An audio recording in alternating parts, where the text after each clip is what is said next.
All right, so let's dive right in. We're tackling Rich Dad, Poor Dad by Robert Kiyosaki today. This book's like legendary in the personal finance world and for good reason. Definitely a classic. So we're going deep on its main ideas, but not just like a regular book report. This is about pulling out those golden nuggets that can really make a difference in your own journey to, well, financial success. One of the things that always strikes me about this book is how it challenges, our fundamental assumptions about wealth.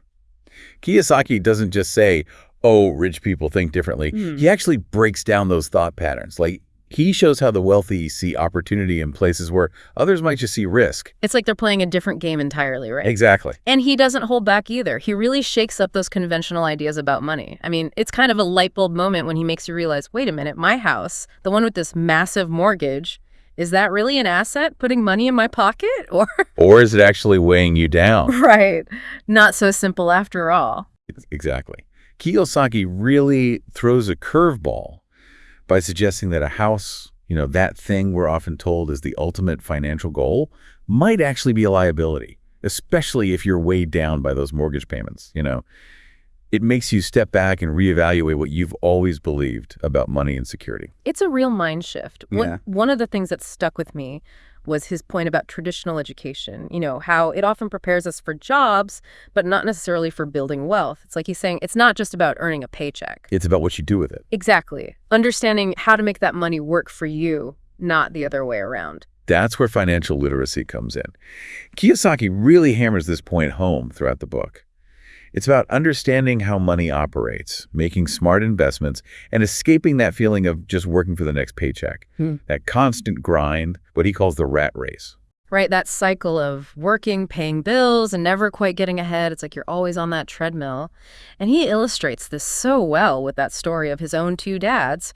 His father, college educated, but struggling financially, and then his friend's father who dropped out of high school. But ended up wealthy. Exactly. It's such a powerful story because it shows that your background, your education, they don't have to define your financial destiny. It's about adopting the right mindset and strategies. It's actually empowering, It means financial success isn't some kind of predetermined fate. It's something we can actually learn, something we can create. But where do we even begin? Kiyosaki talks a lot about assets and liabilities, but there's more to it than meets the eye, right? Absolutely. He has a very specific way of defining those terms. An asset, for Kiyosaki, is anything that puts money in your pocket. Think of it like a rental property that generates passive income, or a business you've built. On the other hand, a liability. That's what's taking money out of your pocket. Right. And that could be anything from that fancy car to that credit card debt that just keeps growing. It's like you're seeing your finances with a whole new set of lenses. Instead of just focusing on how much you're making, you're thinking about how to make that money work for you, even when you're, sleeping. Exactly. Generating income beyond just trading your time for money. But Kiyosaki doesn't stop there. He also dives into how the wealthy use corporations to protect their assets and navigate the whole world of taxes. Now, that's getting into some next level stuff. I think a lot of us don't deal with that on a daily basis. Can you break it down for us a bit? How do corporations give you an advantage like that? Think of it this way. A corporation is its own separate legal entity. This separation can potentially lead to lower tax rates on business income and can even offer some protection for your personal assets from liability. So it's like a shield, in a way. In a way, yes. It's complicated, but Kiyosaki argues it's a really important tool for building wealth. So it really opens your eyes to how differently some people are playing the money game, right? It does. But just knowing the rules, that's only the first step. Kiyosaki also talks about these internal roadblocks that can really hold us back from reaching financial freedom, even when we know what we should be doing. He does. And he doesn't sugarcoat it either. He calls them out. These 5 major obstacles. Fear, cynicism, laziness, bad habits, and arrogance. It's like we get in our own way sometimes. So how do we break free from these things, especially something like fear? That can be paralyzing. Kiyosaki suggests specific ways to tackle each obstacle. For fear, for example, he talks about finding your why, that deep down reason for wanting financial freedom. When that why is strong enough, it can push you past those anxieties and help you take calculated risks. It's like when you're really passionate about something, right? You're willing to put yourself out there, take a chance. Kiyosaki breaks it down into these 3 categories of income, and get this, he says understanding these can be a game changer on your path to financial freedom. See, there's earned income, portfolio income, and passive income. Most of us, we're pretty familiar with earned income, right? That's the paycheck, the 9-to-5 grind. Exactly. Trading time for money, the classic way. Mm-hmm. But then there's portfolio income. That's what you earn from investments, stocks, bonds, real estate, that kind of thing. So instead of just saving, you're putting your money to work, hopefully growing it faster than a regular savings account. Precisely. You're aiming for growth. Yeah.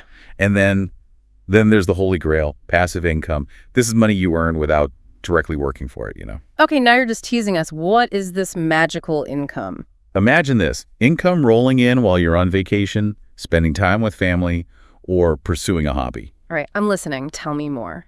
How do we actually create these passive income streams? Real-world examples, please. Think rental income from properties, royalties from a book or music you've created, or even dividends from a business you've invested in.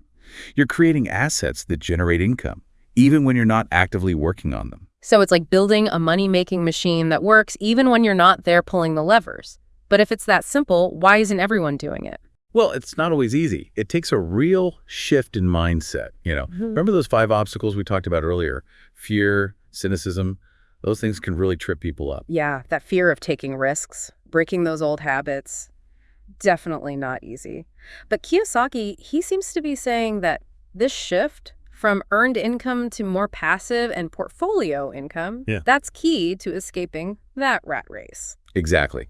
He argues that when you rely solely on that earned income, you're always stuck trading your time for money. It makes it so hard to break free from that cycle. But diversify your income streams, and you start creating real financial security and eventually freedom.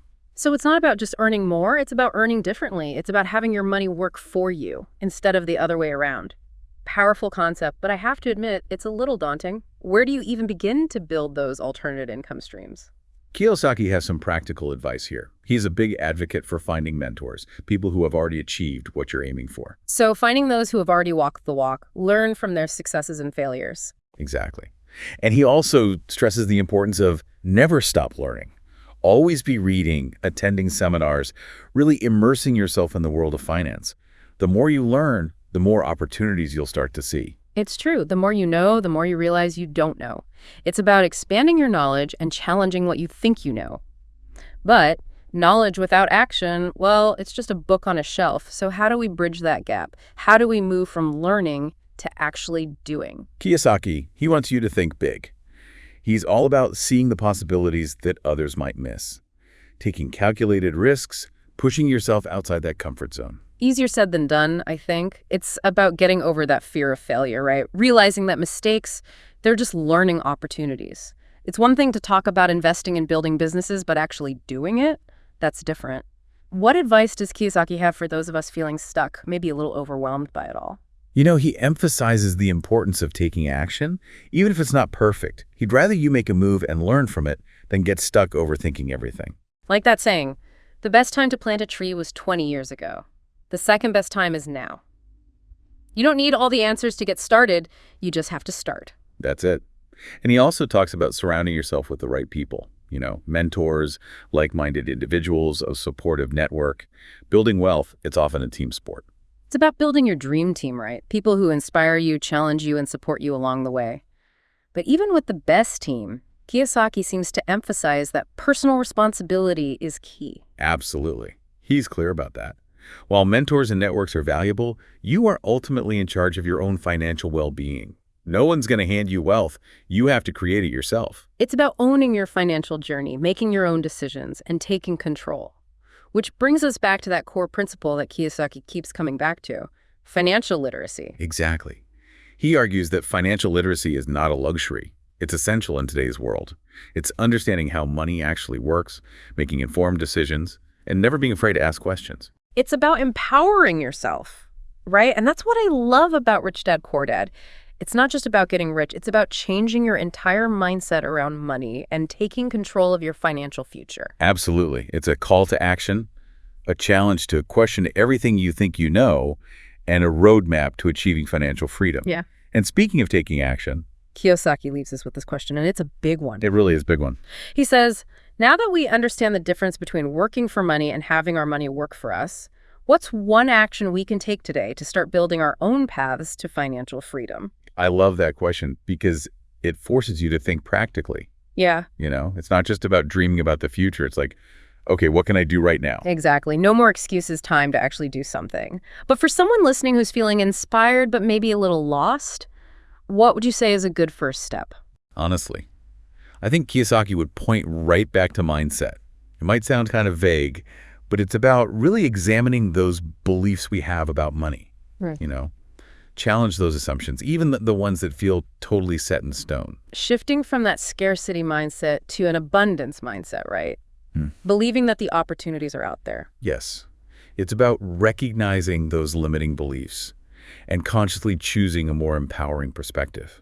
And once you've started that internal shift, it's time to take a look at your actual financial situation. Get down to the nitty-gritty. Exactly. Figure out your assets, the things that are working for you, and the liabilities, the things that are holding you back. Start tracking your spending. You might be surprised what you find. Such good advice. It's about taking control wherever you are right now. And I remember Kiyosaki really emphasizing that idea of paying yourself first. Is that something you'd recommend as a starting point? Absolutely. Even if it's just a small amount, set up that automatic transfer to a savings or investment account every paycheck. It's a powerful step. Building those good habits little by little.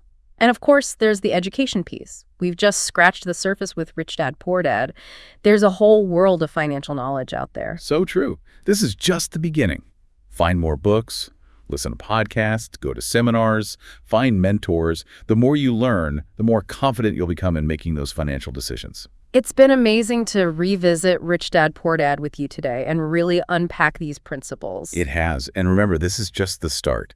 The real magic happens when you take action, apply these ideas, and watch your financial future unfold. I love that. To everyone listening, thanks for joining us on this deep dive into Rich Dad, Poor Dad.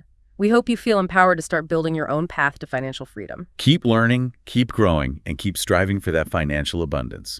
Until next time. Atomic Books. Subscribe to this channel for a new daily episode on the best personal and financial growth books.